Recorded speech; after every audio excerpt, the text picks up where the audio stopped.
like you can, yeah, I think they're pretty cool. I need to apologize. At the beginning of our service, I meant to offer a word of introduction. You saw 4 clergy up here. One is a face that you probably have not seen very much, and that's Rabbi Yoel Kahn. Rabbi Kahn is the newest member of our clergy. He joined us this year on a part-time basis to help us with things around Beth Am. Rabbi Kahn is Rabbi Emeritus of Congregation Bethel in Berkeley, California. He knows this area very well, and we are delighted that he's spending this year with us, helping us just lift up more to make Beth Am the best it can be. So I know that you join me in welcoming him formally to our congregation, and we're delighted to hear his message tonight. Rabbi Kahn.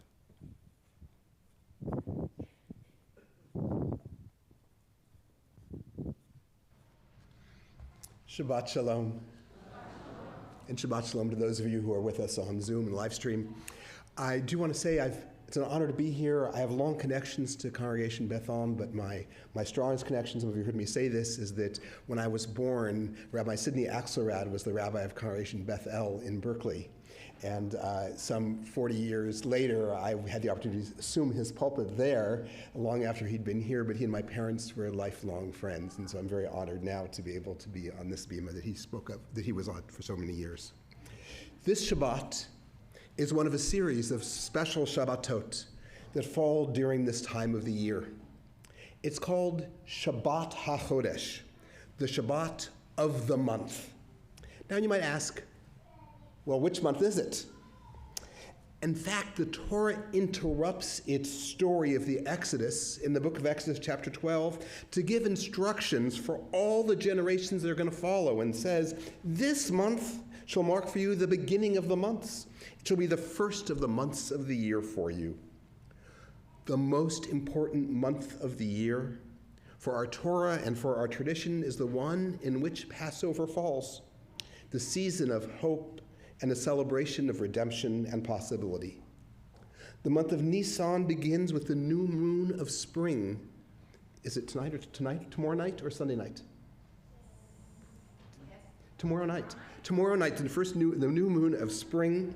But the ancient rabbis were so excited that they decided that the Shabbat before the week that includes the first day of the month, which Passover falls in, to be worthy of special attention, further drawing out Passover season and increasing our anticipation.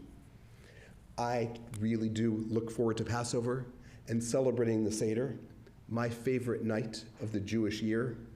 And I would like to spend a few minutes with you this evening just thinking ahead about Passover Seders this year. Whether you're a leader in your family's home or a participant in your home, as a guest or here at the temple, and especially if you're a 5th grader getting ready to think about becoming a bar bat mitzvah, I hope that these ideas will help you deepen your own observance this year. So Passover is all about questions. So let's begin with one. What is the most important thing to have at a Passover Seder? This is my cue. Mm-hmm. You don't want to. Hi. If you said charoset, you probably wouldn't be wrong, don't you think? How can you have a Seder without charoset? How many people vote for charoset? Charoset, indeed. Okay. But if we set the charoset aside for a moment, for many of us, the first thing that comes to mind when we say what happens, what's important at a Seder is the 4 questions. Any votes for the 4 questions? Okay. I think we'd agree that without manishtana, it wouldn't be Passover. Now, at first glance, the 4 questions appear to be, 5th graders note this, what questions? They sure begin that way. Manishtana, literally, what or how is this night different? It's a what question. But the 4 questions that follow actually are actually why questions. What's these meaning of these unusual things we do with our food? What idea, value, memory, or commitment does each symbolic food and gesture point to? What is the connection between our ceremony today and our history yesterday and our intentions for the future tomorrow? Seder means order, or sequence. But if you think about it, the order of the Seder of the Seder, as it were, is out of order. We start the Seder with the questions about what happens at the Seder. But you can only ask those questions if you already know what's going to happen next, which would seem to remove the surprise or the unfamiliarity of these questions. But in fact, it wasn't always this way. In its origins, the Seder meal, with its special foods and gestures, came before we told the story. The Passover Seder was designed to be a teaching and learning occasion. As the Torah says, you shall tell your child on that day. And the special ways we get to play with our food at Passover are supposed to suggest us to think about questions. The ritual are what pedagogy calls a set induction, setting something up that's unexpected and inspires interest in questioning from the student. In our modern Seder, and by modern I mean for at least probably the last 1,200 years or so, the 4 questions have been more like a teaser for coming attraction. Pay attention, we say, and notice carefully what is going to happen next. So as we say, one difference between our Seder and the original Seders perhaps 2,000 years ago is that questions and discussions now used to come after, not before, the rituals and the meal. But even more important is that when we look carefully at the description of Passover from the ancient rabbis, it turns out that the very ritual of reciting the 4 questions, something I believe is so essential for our celebration, well, in origin, these questions were actually just stage directions. The 4 questions, in the form that we know them, were proposed as models or examples in case you kids were too shy or too unobservant or perhaps too busy playing with your phone to come up with any original questions of your own. So the rabbi said, parents, give them a little poke and ask a leading suggestive question. Manish Tana, did you notice anything different about tonight? Anything special about the meal? Do we always have matzah, did you notice? Do we habitually double dip our vegetables? Eat your vegetables, please, and so on. Much of what we read in the Haggadah, especially if you are using Maxwell House, was actually intended as the stage directions to help the participants conduct an improv event. But over the time, the stage directions got written down, passed out, and read out loud as if they were, in fact, the script itself. And sometimes we ourselves become overengaged with enacting the play, too concerned about reciting the words, remembering the melody, and assigning the correct performer, whose turn is it to read now around the table, that we do not actually listen to the questions, let alone take time to search for the answers. Discussing, searching is key to the observance of the Seder. If we look carefully at the text of the Haggadah, we'll find that the 4 questions are actually left hanging in the air, never directly answered. Asking the important questions may be more important than trying to come up with the correct answer. Now, one of the paradoxes of the Seder is the 4th question, which says, why are we required as a mitzvah to relax and get comfortable when we sit down at the Seder table? Because in fact, the purpose of the questions and the rituals that surround them is to make us uncomfortable, to get us out of our comfort zone, to stimulate our awareness so that we can see and experience the world differently. I invite you to come to the Seder this year with questions for yourself and others that are waiting to be asked, and perhaps fresh interpretations of the old ones. So 5th graders, your assignment from me is to come up with a question that's not been asked before, to ask at your Seder. All right, enough already, Dayenu, with questions. That was a joke. Let's take a few minutes to talk about eating matzah. This modest cracker, I have one right here, is really quite remarkable.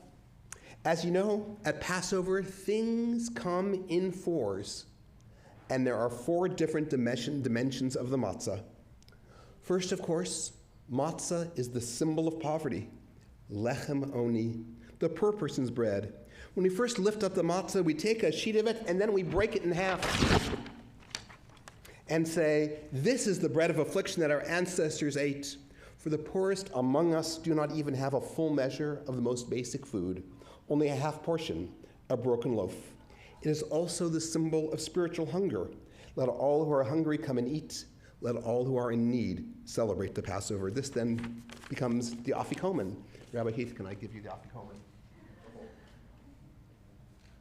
Prize later? You might get a prize. I'll need it later. Later, though, the bread of affliction becomes the symbol of our liberation.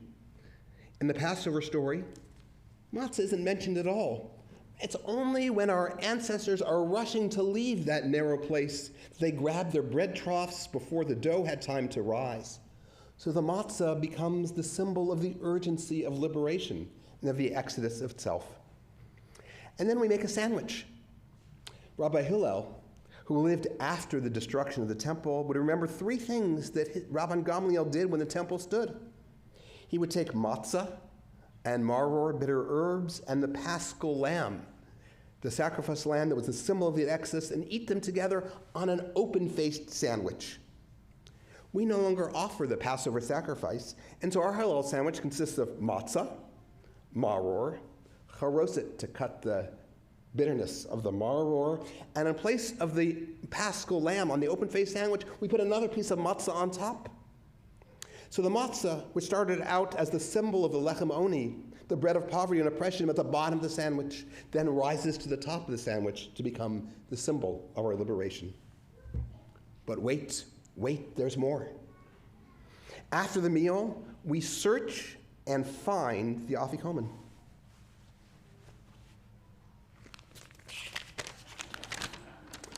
The afikomen is the promise of the future, the completion of our redemption, when the broken piece which has gone missing is restored, when all who are hiding can come forth, and all who are in exiles come home. It's the same piece of matzah transformed. Our story moves from enslavement to freedom, from degradation to praise. Can we too at Passover transform our own narratives? Like the matzah, like words, like other tools, they can be transformed. How do we take the most painful parts of our own history and ourselves, the pain, the suffering, the loss and oppression that we bring with us from our own narrow places, and use them towards healing and redemption? I would like to close with a teaching from our friend Rabbi Amy Eilberg. She points out two distinct themes in the Haggadah. For some of us, one of the themes strongly resonates and we want to lift it up. And for others, the second theme is often primary. And our challenge is, Rabbi Eilberg teaches, can we hold two truths together at once? Early in the Seder, the Haggadah asks us to lift up our cup and say, this is what has sustained our ancestors and sustains us. For not only one leader or government or group has arisen and tried to destroy us, but in every generation, there are those who try to destroy us. Hanukkah, Purim, Passover, it's all the same story. They tried to kill us. We overcame them. Now, let's eat. Post-October 7th, what used to be a joke is not so funny anymore. We're all still reeling from the horrific violence of October 7th last year, and are living with the terrifying surge in anti-Semitism which has followed. The passage in Haggadah is more pertinent than ever. It speaks to the faith that our people will endure, that we are not alone, that we are part of a greater project which extends long before us and will continue after us, despite the very great challenges of this moment in which we found ourselves. The second Passover theme is the Haggadah's important line, and every generation, each of us must see ourselves as if we were liberated from Egypt. The declaration that we as Jews must always remember what it is like to be oppressed. Therefore, we must always champion the needs of the marginalized and the persecuted in our own time and place. For some, this part of the message is the very heart of the Seder and is the central mission of our lives as Jews, even as we may disagree about what is most in need of our activism and engagement. Our special challenge at this moment in history is to hold both of these truths at once. The Seder concludes with a rhymed Hebrew couplet. The short poem underscores the connection between our ceremony today and history, yesterday, and our intentions for tomorrow, for the future, tomorrow. Chasal Seder Pesach kehilchato, kechol mishpato v'chukato, ka'asher zachinu l'sader oto, ken nizaker la'asoto. The order of the Passover Seder has been concluded according to its rules, customs, and laws. Just as we have been able to celebrate this Passover Seder, so may we be able to fulfill and realize its purpose. Ken Yehi Ratzon, so may it be. Amen.